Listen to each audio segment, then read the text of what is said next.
Rebellions are built on hope.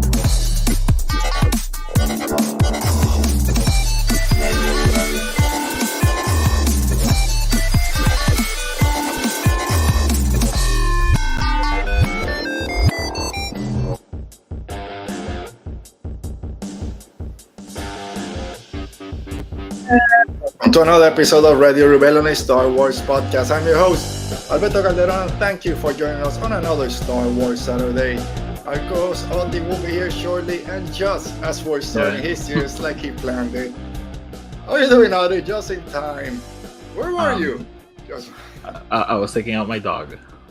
I texted you. I know, just make it part of the show. All right, so your dog just decided to go out, have some time with his owner, but you made it just as we were starting. How are you doing today? I'm doing good. Yeah. I've done nothing today, which has been fun. Those are always the best. What you did today, I just nothing. I just hanged out. That Absolutely was it. nothing. This is the Venn diagram of Star Wars fans watching this show and people that might be track and field fans. It's really very small, but I was at the Florida Pepsi relays this afternoon in Gainesville, in the university where I work. We said, hey, let's go spend some time there. I love track and field, my favorite sport basically. And they're doing the 4x100 relay, and it's usually college. It's just collegiate, some high school, but they're also with the Olympics coming up. Some Olympic athletes apparently are training and getting ready for it. And as the 4x100 relay was about to start, they said, oh, and we have Grant Holloway, who is the world record holder of the 110-meter hurdles, and Christian Coleman, who is another U.S. champion in 100s, and Noah Lyle, who's right now the biggest, he's the Messi of track and field, was there. It's like, holy crap. So my inner track and field child just had an experience watching the current stars of track and field couple feet away. So good afternoon for me today. Cool. Yeah, thank you. And I have a pigeon. A pigeon showed up yesterday. It's banded. We tried to find the owner. They moved. And they let out all their pigeons. And now the pigeon doesn't want to leave. It's outside my door as we speak. Okay. Yes. So pigeon, back in my house, they would make like a nest there was like a chandelier in front of the entrance, and they would make a nest there, and they would constantly like crash against the glass door. Yeah. Since I knew, just when you look out my front porch, there was a house, you could see pigeons flying, and they would then go back, and then a couple of days later, they were flying. Okay, someone owns pigeons and trains them, whatever. So when this pigeon showed up yesterday, not flying, it was banded. I went to the house. No, they moved a couple of months ago. I think just let out their pigeons, and one of them now it's in front of my house. But anyway, whatever. Yeah. Thank you if you're joining us for the first time. Make sure you subscribe to our channel so you don't miss any new episodes where they drop. If you're watching us live, give us a like and then leave us a comment down below. Also, anything we might be discussing today or any other topic you might want us to talk about in the future. And if you're listening to the audio podcast, rating, reviews, 5 stars, all that. And also, thank you for being there. But Audie, before we start, who are you? Is in the chat. I saw Brennan earlier. Who else is there? Yes, Brennan is in the chat. Hi, Brennan. Dale, as always. Hi, Dale. Mo is here today. Hi, Mo. Hello, Mo. Mo's asking if we changed the intro recently. I did not listen to it, so I don't know. So we changed it for, excuse me, when we started a new season, so season 8 of Radio Rebellion, I changed some of the pictures. Some of the images are different, but... Yeah, I haven't been here in a while, Mo. She was here actually a couple of weeks ago. When you were out, she was here. Oh, okay. She was great. Hi, Alan. And Alan. Audie, I'm guessing you're not in Puerto Rico. You're not in the Puerto Rico Comic Con. Unfortunately, nope. No. I'm not there. Yeah. I actually wanted to go, but no. Yeah. My brother-in-law is there. He has a booth selling a bunch of toys, so he's sending pictures. Oh, really? Very fun. Yeah. Charles Soule has a booth there. I know. My cousins were talking to him. Buck is here also. Hey, Hi, Buck. How you doing, Buck? All right, so let's go. So if you guys are ready, let's talk Star Wars and Star Wars on TV. Star Wars on TV. All right, the episode 9 of the Bad Batch, The Harbinger, which I spent a couple of weeks ago here pouring my heart out how this was going to be the episode that Tech is going to come back. We're all going to see this Tech. You weren't here, but you were ready to scream at me. And then after last week's episode, we kind of realized, oh, it's probably Asajj Ventress. And they didn't wait like 2 minutes to show us Asajj Ventress, but we're in Pabu. Batcher and Omega are hanging out on the beach, and they found a cave with a weird ship. Excuse me. And then Asajj Ventress shows up, kind of out of nowhere, a bit anticlimactic, at least for my point. But were you surprised? I guess at least that we got Ventress so early on. Like it wasn't they were on a mission or something. Just Ventress here, and let's just go ahead and start. So I wasn't, because Twitter let me know that Ventress was on the episode before I watched it. So like when I sat down and watched, I was like, "Oh, that's Ventress, of course." So no, I was mentally ready for it. Yeah, I'm glad that we saw her on the trailer first, and we could all get excited and get all that out. Yep. Because by the time she showed up, it's like, okay, we knew she was coming, and the way the last week episode ended is kind of hinting that it might be. But if we had no idea and that was her introduction, I think it would have been a little bit different. I know Twitter has been, at least when the episode came out, kind of divided a little bit. And we'll talk more, I guess, by the end of today's episode. How you felt that they handled her backstory, which wasn't really discussed. Was it okay? Should they have mentioned something? The Bad Batch doesn't even have an idea of who she is, or why would she reveal this? We can leave that to the end, but Twitter was very divided. If you were a fan of Asajj Ventress, you like what you got, and then some other people didn't appreciate it too much. But they talk about M counts. I think we talked in one episode, maybe when you were out, and mentioned that I think you were here, that Ventress might be the one to have some information about what M counts were. She's literally like, it's midichlorians, you morons. Yeah, you don't know this. I got a test in my ship. I was waiting for it to get one of those like blood tests that you do to see if you have low blood sugar, and just test it right there. Like, no, let's do some tests. That's the thing you get in the and then freaking Omega went with asking for a friend bit, and Ventress like, I know you're asking for yourself. But it's 2 episodes of people being like, you guys are terrible at this. Like, you're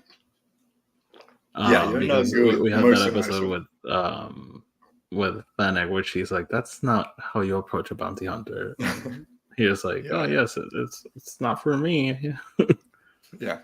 But I'm glad that they're not wasting time. It's like, why are you here? We want to know about M counts for the Empire's chasing us or whatever. So Ventress not dumb. She knows what's going on. Mm-hmm. And we got, for all the people that complain in Ahsoka, why it's Sabine Wren a Mandalorian. I mean, a Jedi say everyone force sensitive, blah blah blah. And we got a little bit here. Did you appreciate Ventress? Yeah, midichlorians. We all got them. Some have a higher level than others. And then those can become Jedi. And then I'm a Jedi? No. Like, hold your horses. You need training to be a Jedi. So we all got them. Doesn't mean that you're a Jedi just because. You appreciate that we got that so people could, in the real world, kind of just relax. I just hope they repeat this like in every single episode of everything. Like, oh, by the way, everyone has midichlorians. Oh, by the way, the Force is in everyone. Like, yeah, instead of showing Order 66 in every show, just give us the same explanation for midichlorians every show. So yeah, I mean, this episode was basically, let's get back with Asajj Ventress, which we all know and love. I mean, so people more than others. It was like a very chill episode. Yes, which I'm fine with it, because even last episode, which had a lot of actions fighting the Gators and then with the weird mantis monster or bounty hunter, it's like 2 chill episodes, at least for half of our crew. They've just been chilling. Because now, okay, you had your rest and relaxation. Now we're just going to go. And from people that already apparently seen most of the second half, it's go. So I'm glad that we got a little chill time and now we're ready to go. But the episode in general was okay. And also, I saw some reviews of people saying it didn't move the plot and didn't do this, it wasted this character. I think it was fine. I mean, what did they think was gonna happen? Like, was Ventress gonna show up halfway through the season, its last season, and be like, "Yes, I'm taking over the show now, and it's my show." Like, this was always gonna be it. Like, yeah, I wouldn't be surprised if she came back like in the finale, but I was never expecting her to become a recurring character. Like, I was literally just expecting this. She's gonna show up in one episode, give us some information, and then go away. Like, yeah, because that's how Star Wars animated shows. That's how Star Wars shows work, basically. So that's what Luke Skywalker did in that episode when he showed up. Again, that's it goes back to what I was saying last week. Like, Star Wars storytelling is fairly simple. Like, we don't get into these arbitrary things and start like debating, like going deeper. It's like, no, people show up, they do something, they leave. I think we spend so much time either online or doing shows like this talking about the episodes and what we want to see and all the backstories and our headcanons that we cannot expect that to then just show up on the television shows or in the movie to explain all the 6 hours that we spent talking about it. So, no, we gotta move the story and those characters is different from what we're talking about. And like, I've heard a lot of people be like, well, this was clearly a backdoor pilot, and I'm like, oh yeah, I'm not really sure that's what, like, don't get me wrong, it could happen. Like, like this show could be over, and so we're going into the path, and it's Asajj and Quinlan. Yeah, but like, I didn't get that vibe at all. No, we'll talk at the end. We'll go over Ventress showing, not getting her, kind of how she survived or came back, and then some comments that Jennifer Corbett made on StarWars.com that same day. We'll talk about that at the end and what that means for the character. But I just want to mention that I love that they know about the discourse. So every time Asajj is like, she showed up in the trailer, now she showed up in the show, like Jennifer Corbett has to be like, no, this is what we're doing. Yeah, and I'm glad that they're doing it. Just so we don't need to spend 3 months before Tales of the Jedi season 2 comes out or whatever. It's like just fighting or why the trailer, like you mentioned, the trailer came out, and for those 10 minutes, people were like, how the hell is she alive? Oh, here's the interview that explains it. Hey, Roberto, how you doing? Roberto. So yeah, I'm glad that they're ahead of the curve. Let's just nip this in the bud before it gets too crazy. But I enjoyed the episode. Not crazy. I mean, it wasn't a crazy episode. It does move, of course. It moves the plot of Omega, trying to know where she fits, where she belongs. And even though I like Ventress, I'm not the biggest fan, so I don't know her whole history. I have all my ducks in a row to come between everything that she did, but she's a different character now. Same as the Bad Batch, right? Look at Crosshair. We keep talking about everyone that we meet is a reflection of Crosshair somehow. Ventress, this assassin, like they say, is a separatist assassin. And now she's like, I'm just here to train her. Just give us some space and let me do my stuff. I love how both Crosshair and Asajj are basically like in this mood where, yes, I'm a good guy, but I'm going to be a dick about it. yeah. Right? So you're going to have to earn my respect, just earn me being here. And I love talking about Crosshair and why this show and Star Wars, we love it, so stupid sometimes. When Omega and Ventress are out at sea training, everyone has their binocs. Yeah, that part. Everyone has their binocs and Crosshair with the sniper scope. It's like, dude, just get some binoculars. Why you need to be so killer with the scope, just ready to shoot? And then, how did you know? Just freaking record. Hey, you made a friend. At the beginning, when Crosshair is helping the lady, you made a friend. Oh man, so dumb, but we love it. Record. Did you? I don't take those as tests. Just balance on a rock. Put your hand out. Yeah, I'm testing you to be a Jedi. Those were like very basic tests, but whatever. I mean, like, I think it's maybe like kind of the Anakin thing. Like, he's a human and he's pod raising. Humans usually can't pod raise. He must be force sensitive. Yeah. Like, you feel me? Like, I think it's kind of like that. Like, sustain your balance in the slippery slope. Oh, yeah. I did enjoy when she mentioned a lot of force sensitive people has this are attuned to nature and to animals. It's something we've been seeing since Rebels, right? With Mm. Ezra is one of the first that we saw that really connected with animals. And we've seen it through Ahsoka and some other shows. This connection that Jedi have with animals. So I love that they still keep playing with it. And of course, Omega with no training wasn't able to connect with the fishes, but Ventress is able to get there. We get this giant kraken, the Rathian, show up with weird creature with its beak on his forehead, but a lot of Star Wars monsters this time around. I kind of love like this parallel of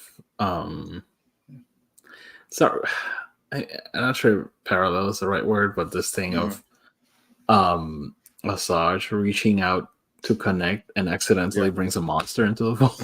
Yeah, like you kind of still, shows her struggle. Like, yeah, yes, I'm a good guy, but sorry. Yeah, and her strength, how strong she is in the force, and maybe not able to control it fully, just cause the biggest monster around. So they've been living in Pabu for a couple of years. They didn't know that a giant sea creature was there.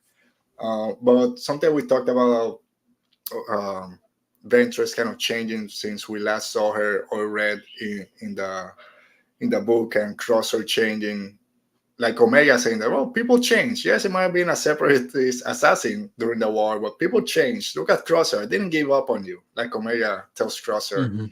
And like we keep saying, Omega still having that kind of goodness in her, even through everything that she's been through. I've seen some people say that this episode showed kind of Omega needing to separate herself from the Bad Batch, or the Bad Batch let her kind of spread her wings on her own. Did you get this sense? Because I'm seeing this as a parent of a 13-year-old daughter, and like I'm still gonna be there. I know she hasn't gone through a war and everything Omega's gone, but I don't want now Omega to say, "Hey, I need to leave my family that we just connected again. I'm gonna go do my own stuff." I hope it doesn't go that way. I mean, I think that's kind of why the episode is called The Harbinger, because that's like, yes, he's of course telling them like it's not safe, and you guys are like calling way too much attention to yourself. Yeah, like walking around asking about midichlorians in clone trooper armor. I was waiting for her to say something about that, but didn't. But she also is like, hey, there's gonna come a time where if she wants to explore this, she's gonna have to leave because she can't stay with you. And I kind of think that's maybe why this episode is the Harbinger. Not just because we know like Pavu is gonna get attacked. Yeah. And because of the trailer. Yeah. But I also think like that's also how the show is maybe gonna wrap up. Like she has, and that's always like kind of a Star Wars thing. Like looking to the horizon, being like, I want more. I just like there's more for me out there than here in this moisture farm. So like in Omega's case, I'm sure she just doesn't want to be defined as a clone for the rest of her life. She wants to do other things. And if she is force sensitive, maybe, I don't know, maybe the next show is Asajj and Omega and them training out there. I don't know. Yeah, it's something because she keeps asking, I want to know where I fit or who am I? Because yeah, she's a clone of Django or whatever. And like you said, she wants to be defined as more than just a clone. Or so we'll see where that goes. I enjoyed the fight. I enjoyed that Asajj kicked their three butts like she should. Especially when Omega comes back and Crosser's down, she's force choking Wrecker, has the lightsaber on Hunter's neck. Like, dude, just stop. So. I love that she's probably like working harder at not killing them than actually fighting them. Yeah. So let's get to we mentioned she went out, connected with the creature after he was attacking them, and then the big question from Hunter: hey, is she force sensitive? Is she a Jedi? Whatever. She gives a so and so answer, right? She says, no, she's not. Are you lying? Oh well, I don't know. Maybe she wants to pursue this. She needs to leave and actually train. Where do you fall? I think. Just watching the show, I think she was lying, and there's some. Yeah, I think she might be force sensitive or has some higher midichlorians. But I also go back to, I think in those first 2 or 3 episodes, and maybe I'm wrong, I was gonna double check and I didn't have the time. They were looking for people that were susceptible for M count transfer, right? Not that they had high M count. So I Yeah, don't know if it. that's like the other thing. Like Yeah. they were looking exactly for DNA that could hold the M count. Yeah, so maybe she doesn't have that high a level. Maybe she can be given more midichlorians. We'll see. We'll see. But what do you for? You think she was just lying to kind of not break their hearts, basically, or you don't think she was? I think she's force sensitive. Like I think that's maybe where this is going. Yeah, I think we're with her comment about, hey, if she wants to explore this, she needs to kind of be away from you guys for a while. Mm-hmm. I think that kind of pricks you a little bit to say there's something there that we need to explore. So I think in general it was a good episode, a little chill episode before the last 6 episodes I think started coming out. But so let's talk a little bit more about Asajj and the big kind of elephant in the room. Everyone was, after the trailer, half people were all the retconning the books and everything that happened, and then like you mentioned, Fakeover said, "No, we know how she survived. We're gonna talk about this." Yeah, we read the books, but then I guess a lot of people, even myself included, I won't say that I wasn't part of it. I thought that when she showed up, then we'll get some answers, but we didn't. As watching the show, it kind of made sense that she wasn't gonna. Well, after Voss dropped me in the green goo, I came back and there was no one around. Because they don't even know. They had Crosshair had to go find text. You literally just met them.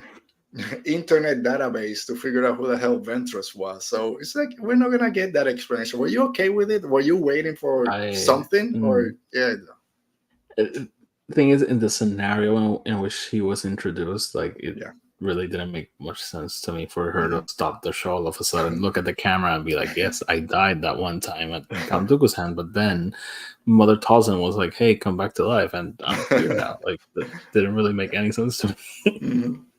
There was like no point in the episode where I was like, oh, this is the moment. Like that wasn't the story that we're telling. Yeah, to me, the episode was like an introduction of this character for people that didn't know who she was. Like, you don't need to know anything about Asajj Ventress to enjoy this episode.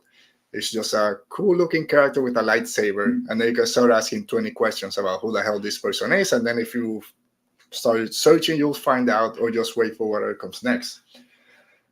So we mentioned growth of the character, how different she was from what we knew her in the Clone Wars, but then we had that article with Jennifer Corbett in StarWars.com talking about how she survived and that this will be explored in future content.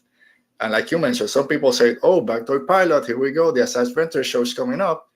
Myself and a lot of other people thought this is probably Tales of the Jedi. It makes sense to get a 3-episode arc in Tales of the Jedi Season 2 to explain how she survived and maybe how she got to where we meet her in Bad Batch. So that's where I'm going. I'm not going as far as, no, the next animated show might feature Asajj Ventress training Omega.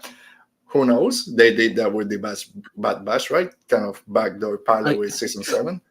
So, I don't know. Where do you fall in that? I kind of feel like they have to have like big plans for her. Because Asajj is a major character that you are bringing back to life. And yes, we can talk about death in Star Wars doesn't mean anything, but for example, Palpatine came back. Regardless of how you feel about him coming back, he was a major part of the sequel trilogy and the finale to everything. Maul came back and was a major figure in the Clone Wars, in Rebels, and even in Solo, kind of being like the puppet master of it all. So here with Asajj, it would be very weird for me if she got brought back here in Bad Batch just to bring her back in a 3-episode arc in just to explain how she survived and not moving her forward. Because then in that case, that should have been her reintroduction. And surprise us all with maybe that 3rd episode being her coming back after dying. But I don't know. I truly don't. Maybe they do that and she does another thing. But I kind of feel like there's more to her story that we don't know yet. Maybe more than just Tales of the Jedi. Could be. As you were talking about, it makes sense because just to bring her back to say, hey, this is how she survived, and not have more adventures with her does seem like a waste. And even though, like I mentioned, she's not my favorite character, she's very big in all the Clone Wars fan club, basically. And not even in the Star Wars.com interview, the actress that does the voice for Asajj was I think on a convention recently, and Yeah, also said, yeah, there's more coming. It's not just Bad Batch. So I think there might be something she there that I'm not seeing. yeah, the disclaimer with that one, because from what I read, she told it Okay. to a fan who she was signing Yeah. something with. And then she was Yeah, like, it's oh, not that's just official. like the pick up the iceberg or something. But Mm. yeah, I do think, again, she's a major character. You just don't bring Asajj back. And by the way, this is a story. Her death was a story conceived by Katie Lucas, the Mm. daughter of George Yeah. Lucas. Like, you don't undo that just for nothing. Mm. Yeah, I mean, Or we've maybe been you do. talking. I don't know. I mean, we knew. It We was talked also last very week. interesting, by the way, like Mhm. Jennifer being like, no, this was Dave's idea. So it's Dave doing to them what George did to him with Maul. Like, oh, by the way, With Darth all Maul's right. alive. Wait, Yeah. what? Yeah, figure it out. Yeah, and I think just real quick with Darth Maul just coming back in Solo, and you know that if Solo was the hit that they hope, that story would have continued, and Maul will still be out there. Yep. So it tracks that Ventress. There might be something more for her coming, and we talked here how much we would like a show or something with the Path. So if she's involved in that, then that kind of gives us that in into how the Path got formed, the clones, if it comes to that you mentioned, that maybe the end, the clones helping with the Path, and of course, Val. So it's a lot of cool things that can happen with I, this character now. I was also thinking, like, if this was Dave's idea, could you imagine, like, season 2 of Ahsoka, like, Asajj in Pereira? Like, I have no idea how I got here. I was surfing on a That- whale, and here I am. oh, the Path let me here. I don't know how it got. Just open a door, and here we are. Dude, if Asajj, and I know that not everyone is a fan of animated characters making it to live action, but if Asajj Ventress shows up with That'd be pretty Ahsoka, cool. which knowing that that'd be something Yep. big. So real quick, I think as we wrap up a little bit. So next week, it's a two-parter. I didn't know it was a two-parter. Identity Crisis and Point of No Return. I guess before we jump to those, you mentioned at the beginning you don't think that Ventress is coming back. Maybe at the finale when everyone shows up. I don't know. At the end of this episode, I thought that she might show up at one point, but it's difficult the way the season has been going on the story that they're telling, that she shows up unless it's at the end just to say, yeah, Omega's coming with me. Omega decided she wants to go train, and then kind of goes. Those are Rebel season 4 ending with Ahsoka taking Sabine. It will just be The show Omega ends and with Omega Ventress. being like looking to the horizon, Omega fat, and walks to Asajj's ship and leaves. Yeah, and then Boba Fett is there also just waiting. Oh, my sister finally found you. She's no use to me dead. Or alive. So Identity Crisis and Point of No Return, which were my big ends to my Tech is coming back speech. I'm still hoping that Tech come back, but I don't think it's going the way I said 2 weeks ago. What do you think this Identity Crisis? Is still Omega now kind of figuring out who she is in terms of force sensitivity, clone, going into this war? I'm still not convinced on the tech thing, but I think it will be the return of that Ghost Trooper thing Yeah. we saw CX2, yeah. Sure. I think it's gonna be their return. If it's tech, if it's a Crosshair clone, if it's Boba Fett trying to make it as an Imperial, I don't know. Yeah. But like, I think that's where maybe that's gonna go. Okay, I wish that way I can keep my hopes up that it was actually tech. We'll find out next week. And like I said, a lot of people have already jumped on Twitter. I thought there were bots because the post was basically the same. It's like, I just saw the second half of the Bad Batch, except for the finale, and it was great. If you thought it was dark and broody, blah blah blah, they just seem like the same post. But I'm glad that people are loving it. I don't care. We're at the end, right? And I saw a few that were, the finale better bring it because everything hangs on the finale, all these points. if there's one thing that Star Wars animation does very well, it's finale episodes. I don't think they dropped the ball in one, so it's gonna be great. No, they're all pretty good. Yeah, they're all pretty good. So I got a wild theory that I've been holding since like week 3 of the Bad Batch, and you were out for a couple of weeks. I didn't have a place to ask you last week, so I'm gonna ask you today. And I'm not sure that's gonna happen. I just think it'll be cool with all the talks about midichlorians and cloning and probably a necromancer and how this plot is similar to the Mandalorian plot. Do you think by the finale we can get a young Gideon in the Bad Batch kind of, I kind of like this idea about cloning and injecting myself with midichlorians. Maybe he is CX2, although they're clones, but I would love to see Gideon at the end. Maybe the Emperor, hey, Gideon, take Hemlock after I've killed him and throw him down the garbage chute. And he's like, I have a few ideas about it. That would be like a very funny Easter egg, like having him in a corner being like, I'm taking over this now. I think it would be cool if he shows up. Yep. I agree. All right. Anything else as we prepare for the last 5 episodes of the Bad Batch? Not really. Like, it was fun. It was cool. It was good. It's a cool episode. 27 minutes to the point. Omega training to be a Jedi. Or just training, I should say. It's similar to Luke training Rey. I guess at least she got the 3 tests. When Rey only got 3 lessons. Yeah. My favorite. Yeah, go run up the hill before the sun sets. Yeah, that's a lesson. Just leave us alone. Go look for a flower while fight with your parents. Kick their asses. Yep. All right, so that does it for the Bad Batch, and I want to take a couple of minutes out, if you don't mind, to do a spoiler review for Defy the Storm. Wait, a spoiler review? Non-spoiler review for Defy the Storm, the latest High Republic by Tessa Gratton and Justina Ireland. Yes, you were saying. Before you go, I'm gonna make fun of you because I'm always like, your non-spoiler reviews always make me laugh because this is like the kind of non-spoiler talk you do. It's like, oh, so Elsar and Mark and Ro go into a room and only one of them is coming out. And you're like, Alberto, that's a spoiler. No, I didn't tell you who it was. So then in the next scene, Mark and Ro you're like, Alberto, what the fuck? I even wrote stuff down just to try not to spoil anything. But as I go, I don't know. I suck at this. Where are you at? I know you've been busy, so I don't know how much. I'm juggling 2 things I'm not liking: this book and the 13th Doctor. Oh man, I'm sorry. I'm gonna highlight because Brennan put at the beginning before the show started had a comment there where he said, "Defy the Storm is pretty good. I'm almost done with it, and it's been pretty engaging." Sorry, LTE. Yep. Right. But I mean, that's the great thing about Star Wars and books and everything. We all get it. Let's celebrate Mo.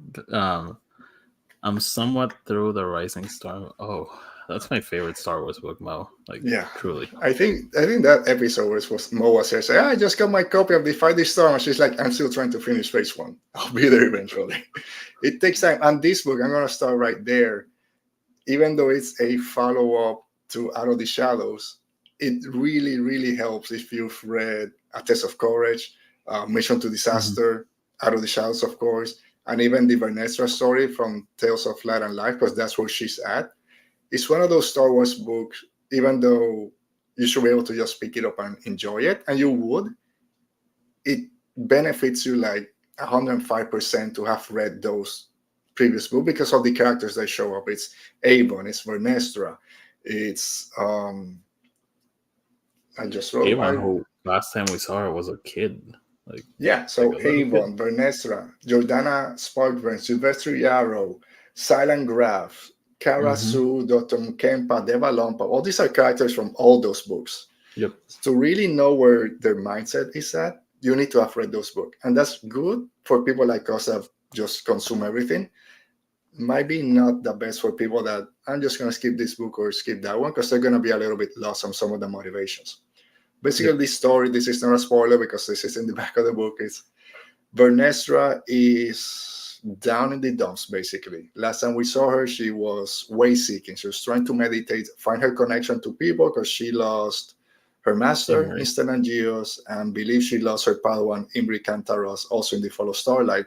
But Avon comes to say, hey, no, he's alive. He's behind the stone wall. I need your help to save him. And that's basically how the story goes. But we need Stylan Graf, who's a dick, which is still great. And this now murderer, Deva Lompov, which is kind of my carer now, she's going to be with us. So it's a mishmash of characters. So a lot of it depends of if you like and enjoy those characters, if you're going to love this book or not. And I did enjoy it. It's not my favorite book, but there's a lot of it to enjoy. There's a lot of cool revelations. Some are important to the story that's being told. But the most fun things is what it pushes for future stories. And I see where this is going, or this can have different implications for the Nile and the Nameless, and what the Jedi are trying to find a way to get back and forth between the Stormwall, which is very similar to some of the previous Phase 3 books in Into the Darkness. Isn't it? No, whatever the first one was. I already forgot. Into the Dark. No, the first Phase 3 book. Phase 3. Darkness. Yeah, that one and Escape from Valor. It's like we're trying to find a way to get back and forth or communications or for a ship to get into the Stormwall. So this book goes very deep into that. And that's going to, of course, be important moving forward. Speaking about characters, and there's a lot of characters from the previous books that, like I mentioned, there's also a lot of characters that show up just to show up. And I'm not going to say who, but it's like, oh, look who's here. Oh, they're gone. Like, really? You could have just used anyone? So that was a little bit of a downer when you see a character show up and you're excited to follow them. And then, oh no, they were just there to give some information. And some of them make sense that those characters were there. Others, like, it could have been anyone. But whatever. Okay. So there's cool action sequence. There's one that's reminiscent to Ava Chris fighting the storm seeds, the little storm droids in the previous book? In the first one, she's outside just hanging for the star. So there's something similar. At least the ship is getting attacked. So it's very cool the way they went about it. But yeah, a lot of it depends on where you're at with these characters and the way that Justina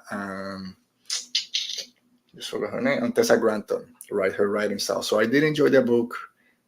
The things I enjoy the more is what it pushes for the next couple of books, which might not be the best, but because then this book kind of the MCU of it all, like it's all about and that's something that I've been seeing more and more recently, not just with the High Republic, but just in media in general, where it starts combining all these stories. It's this is cool, but I'm just trying to push you to the next story, and then you get to that story, and this is cool, but the coolest part is where you push it for the next one. It's like, I don't need a post-credit scene. Just give me a cool story here. Yep. Some very cool things. Character arcs are great. Again, not gonna spoil those, and I wish when we do our non-spoiler after you finish, I wanna talk about it. Something we talked about previously, where we think some Phase 3 things might go, but I love all these characters start kind of Vernestra, like I mentioned. So it's trying to figure herself out. Of course, we meet Imri, and Imri's in a total different position that Vernestra is, and makes a decision that then impacts what she wants to do for the future. Avon is just, she hates her mother because she's working with the Nile and wants to create chaos, and then where she falls, and the same thing for Jordana and Stylan. They have good character arcs and starts bringing a lot of things together that we mentioned. We'll talk about more in our spoiler review, but if you enjoy the High Republic and those previous books that I mentioned, you're going to enjoy this 100%. I still give it a positive review. I think like 3.5 or 3.2 out of 5. So it's still a good book. Not my favorite.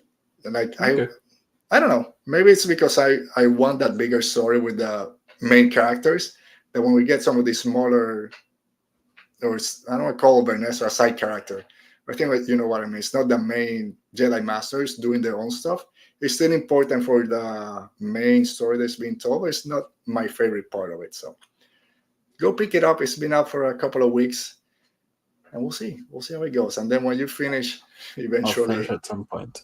yeah, we'll talk more about it. So yeah.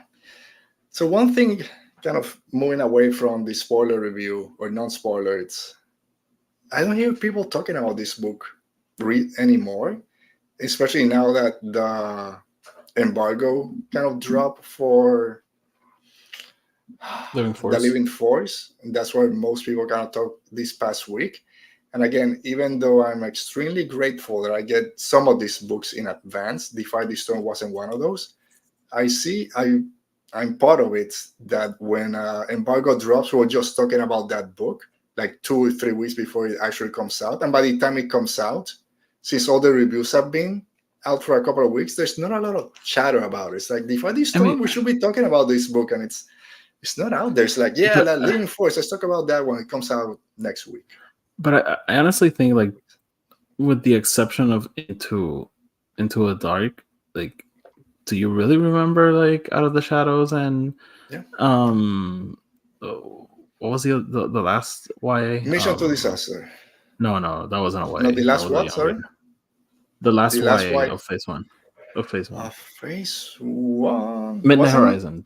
Do you remember like a lot of discourse around those two books? Because I don't. I think Midnight Horizon, yes, because it came out very close to The Fallen Star. It was the last one. Yeah, but like for Out of the Shadows, Midnight Horizon, truly, sorry, it was great. It was great, but I truly don't remember a lot of discourse for Out of the Shadows, for example. No, and you're right, it wasn't.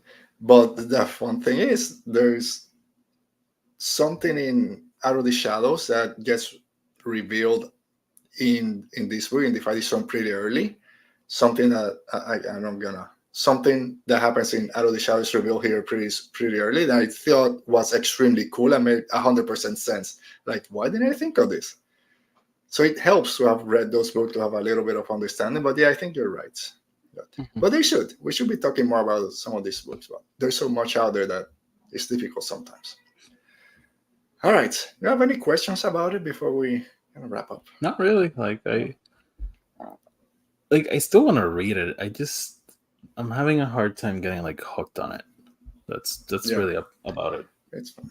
Yeah, I'm saying you gotta finish it before the Acolyte, hopefully in June. So you got like 3 months. But then the Living Force comes out, and that's gonna take your time because that was a pretty great book. I'm still not sure if I'm gonna read it, honestly. Oh, okay. You want me to send you the audio? I got the audio files also. No one listen. Don't hear that. Whoever's out there from Star Wars audiobooks, I didn't say that. I'll send it to you. Maybe I will. I don't know. Like I just don't know. It just depends. When does it come out? Is it next week? I think it's next April 9th or April 6th, something like that. Probably the 9th. Okay. April 9th is Tuesday, I think. I'm having it shipped back home, so I won't get it until late April, which is when I'm going back. So let's see. I know. I'm going to start pushing hard to get John Jackson Miller on the show, and then you'll have to read it. If I'm able to do that, then you'll read it. Hey, remember that time when I read Path of Vengeance in one day? One day, I don't want to say proud, but I am. I'm surprised that you managed to do that. I killed it. Me too. All right, Alti. So that does it for Defy the Storm. I'm just going to mention we won't go into war between fandoms, but tomorrow we're getting a new trailer for Doctor Who and 8 episode titles. Oh, man, that came out of nowhere. Very excited for that. It's going to be 8 episodes? I know that I don't think that season's going to be 8 episodes. I hope it's not. Doctor Who usually is like 12 or 13. So I hope usually 10, I think. All right, 10 and then a Christmas special or something. I hope not. I hope it's more than 8. Okay. Unless we're getting 8 titles. So it's going to be cool. Something not Doctor Who related. I wanted to mention X-Men 97. If you're a fan of the X-Men or the X-Men animated series, check that show out. It's really good. I'm loving it. I'm gonna have to check it. Not only you. I mean, you've been a big proponent of it for a while now. But everyone online is just bragging about this show. So I think I'm gonna have to. And there's only 3 episodes out, right? I'm thinking. Yeah. So the thing is, like, I back in my first year of college, I rewatched the whole animated series of X-Men. I was like, wow, this was like really cool. So I have it like, I mean, my first year of college was like over 10 years ago, but I still have it kind of fresh. Yeah. And this felt just like jumping right back into it. It's silly 90s cartoons. Okay. And Is it the same stories? Do you remember? It just X-Men, kind of the same vibe, but it's just new it takes stories. it takes place like 1 year after the end of the animated series. It's in the same universe. Okay. Yes, Mo. We saw the House of the Dragon trailers. We're extremely We excited talked about about it. it last week. It was so Go good. Team Black. Can't wait. So yeah, I'll probably check it out. My daughter was making fun of me because I watched a few of the Star Trek, not Discovery, I forgot the name. The cartoons are showing now on Netflix. I started Lower watching Decks. those. No, not Lower Decks. It's the Prodigy. Prodigy. Thank you. I haven't finished the first season. I watched like 10 or 12 episodes, and there it says Star Trek, Nickelodeon, whatever. She's, oh, you're watching Nickelodeon now. Ooh, Nickelodeon. And then we saw a trailer for X-Men 97. She's, oh, look, Nickelodeon for you. I'm like, stop making fun of me. Is Nickelodeon still a thing? I think so. I don't have it, but I don't have cable, so I can't say. But I'm gonna say it's still a thing. There's a lot of Whenever, if your daughter does the Nickelodeon thing, put silence on set for her and be like, "This is Nickelodeon." Yeah.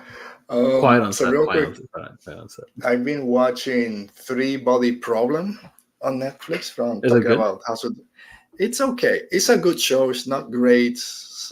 It's a very interesting story, and what they planned, what's happening, it's very not thought provoking. So, oh, this is cool.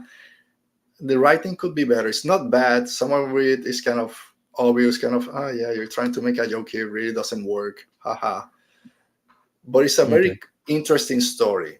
I think I have 2 episodes left, so we'll see. We'll see how that ends. And I'm watching on Apple TV. It's just go watch Apple TV. Some great shows there. I'm watching Manhunt, which is basically a spy thriller having to do with the murder of Abraham Lincoln and then the hunt for John Wilkes Booth.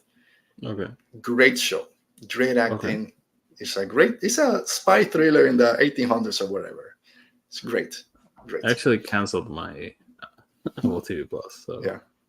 Well, if you get a free trial or something, check it out. There's some good shows over there. I'll just say again, like, I'm still watching Doctor Who, but yikes, it's rough. Still on the first season with her? Yeah, I'm almost done. I'm just baffled that they have like a great doctor, very good companions, and the show is just so bland. Yeah. Like, I have no idea what they're building to. Like, I have no idea what's going on. Like, every episode is just like, I usually tell Tony, like, there's something that sometimes bugs me about movies and TV shows, and I always call it like, and then stories. Like, there's like no natural flow to anything. It's just like, and then this happened, and then this happened, and it's like, with especially of course with Moffat, you could see like what they were building to, or what the strings that they were tying together were. Here it's just like, yeah, they saw Rosa Parks once. Yeah, they saw like Salem witch hunts once, and it's like, what's happening? Yeah, I think you'll stay there till you get to the Flood storyline, and that's the last arc. And that's why it didn't feel like the Doctor. I always say nothing against Jodie, because she's great. She's a great actress, and she plays the part well. But it didn't feel like the Doctor to me. And I know that you like those companions. I was a little bit iffy. I don't like having the multiple companions. It takes away from the Doctor. Having 3, great for them, because each of them gets great arcs, which they should. But then the Doctor is kind of just there, and she felt just like a human. Like, it doesn't feel like the Doctor to me. Could it maybe have to do with the fact that, and I'm loving this about Jodie, by the way, she's a massive dork. Yeah, and she feels, she has like this childlike wonder, and she's amazed by everything. yeah, So in that sense, she maybe doesn't feel maybe. like the doctor, because the Yeah, doctor is like, yes, I've seen this a billion times. She's like, oh my god. yeah. But I do love that vibe of her, and like it makes her Mm. different from what came before. I love Jazz. I love Graham. I hate Ryan. Like I despise him. Yeah. Oh so well. so yeah, no, but my main issue is like the writing, and Yeah, this is like something minor. I hate her screwdriver. Like it's very bad. happened there? Like who It's was like, she made it out of a spoon and it looks like a finger. Like, yes, this it is it. does a crooked finger, and it doesn't feel even like the screwdriver. Like she really doesn't use it for anything, which I think is just a And great every time she uses it, you just see like the delight. the orange light, and that's it. Yeah, and then you go to something with the 14th Doctor. In that first episode, he's using his screwdriver to make all these screens and touch screens and create walls, kind of doing a lot of brand new stuff. And here she's like, nothing. Again, nothing against her. It's not because she's a woman, the first woman doctor. It's just, yeah, the writing's not. I want to go back because I have had something similar with Capaldi. I only watched the first episode. Like, I can get through this. And then when I watched it again, it's like, oh, I get it and I love it. Maybe I get that feeling back when I see her. So I don't know, just listening to you, it might not be that way. I was saying that he wanted more from her storytelling, especially from a queer standpoint. I think he's talking about Jazz, because he said Jazz is a good companion.